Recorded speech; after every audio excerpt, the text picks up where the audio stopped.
You may have been led to believe that ear infections in your baby are normal, but that is not true. And there is one simple thing that you can do to eliminate them altogether.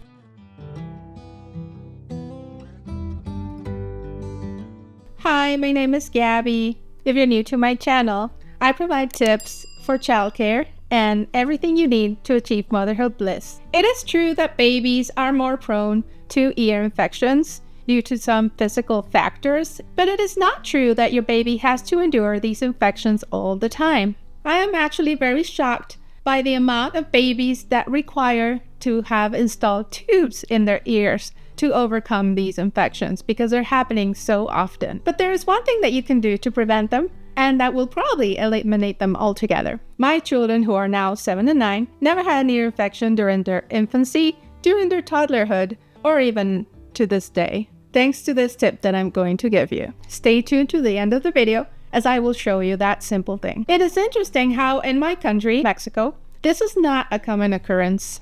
I feel that in the United States, many babies receive that operation where they get tubes installed to help manage the frequent ear infections. To begin, let's explore the several reasons why infants are more prone to ear infections. The most powerful reasons why babies get more ear infections is their physical anatomy. The eustachian tubes, which are the tubes that connect their middle ear to their throat, are different from older children and adults. These tubes tend to be shorter, narrower, and more horizontal than in older children or grown-ups. This makes the elimination of fluids more difficult, which causes the fluids to stay in those tubes and to get infected. It also makes it easier for bacteria and viruses to travel from the throat to the ear. The second reason why babies are more prone to infections is their immature immune system. Many people don't know or refuse to recognize that during the first year of your baby's life, their immune system is still developing.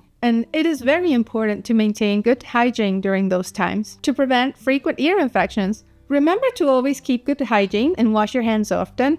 And don't let anybody touch your baby without washing their hands first. The exposure to respiratory infections like flus and colds and other viruses like RSV could make your child not only suffer a serious illness, but also makes your baby more prone to ear infections. So even if other people don't like it, make sure that they always wash their hands before touching your baby, and you also always wash your hands before touching a baby. Some people might say, oh, well, how is my baby supposed to develop their immune system? They will. Believe me, your baby will be crawling on the floor and will be exposed to bacteria and viruses. But it makes a huge difference between being exposed gradually to being exposed in a harsh way. One traditional thing that we do in Mexico is to make sure that nobody touches your baby's hands. Babies are always putting their hands in their mouth and bringing the bacteria and the viruses towards them. So it's crucial to not let others touch your baby's hands. Many people have that bad habit of touching a baby's hands. I don't know if it's a cultural thing, but touching somebody else's baby's hands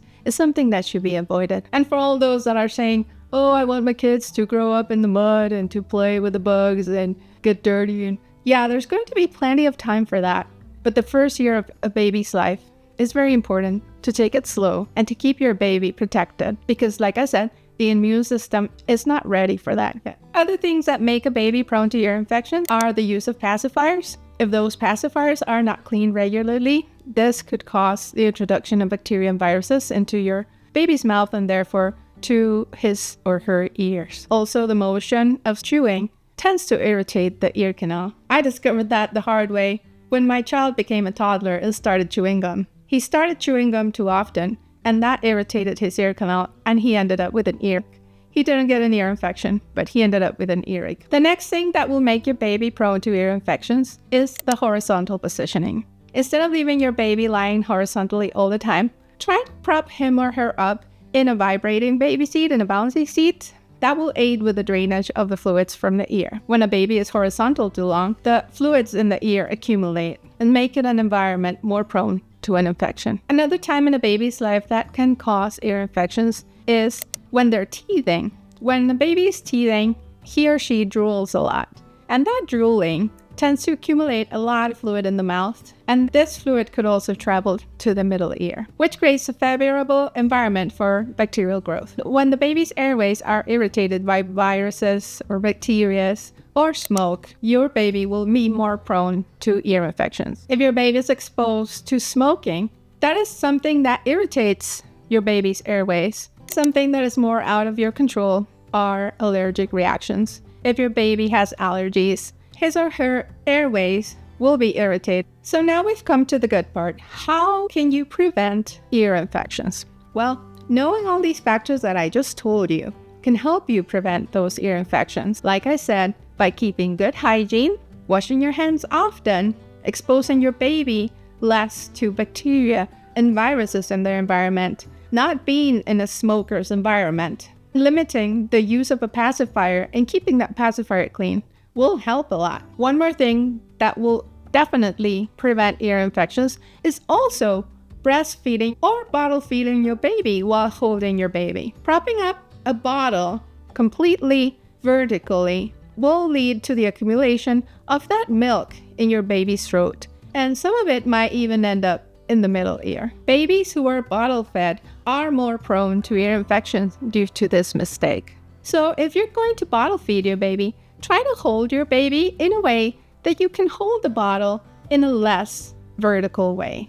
That means the baby bottle should be leaned a little bit instead of completely vertical. But what seems to be the number one reason why American babies, at least, get more ear infections than babies in other countries is the lack of prevention of having water in their ear during bath time. When you bathe your baby, always make sure that no water enters his or her ear. This simple solution will make a world of difference. That is one of the best advice that my mom gave me when my children were born. She made sure that while I bathed my babies, I never let any water fall into their ears. Don't submerge your baby's ears in the tub. And when pouring water on their head, try to make sure that no water enters their ears. This simple little change, this simple little solution will make a world of difference. And you will notice a huge improvement in the frequency of ear infection if your baby is already suffering them. If you have a newborn, you're just in time to prevent any ear infections, or at least to prevent the often recurrence of ear infections in your baby. I hope this information helps you keep your baby free from ear infections, and that helps you avoid that surgical procedure in which your baby needs to have tubes installed. Thanks for liking and subscribing to my video. This helps the algorithm show this to more mothers and to help them achieve motherhood bliss through proper childcare. To find more wonderful childcare tips, check out my next video.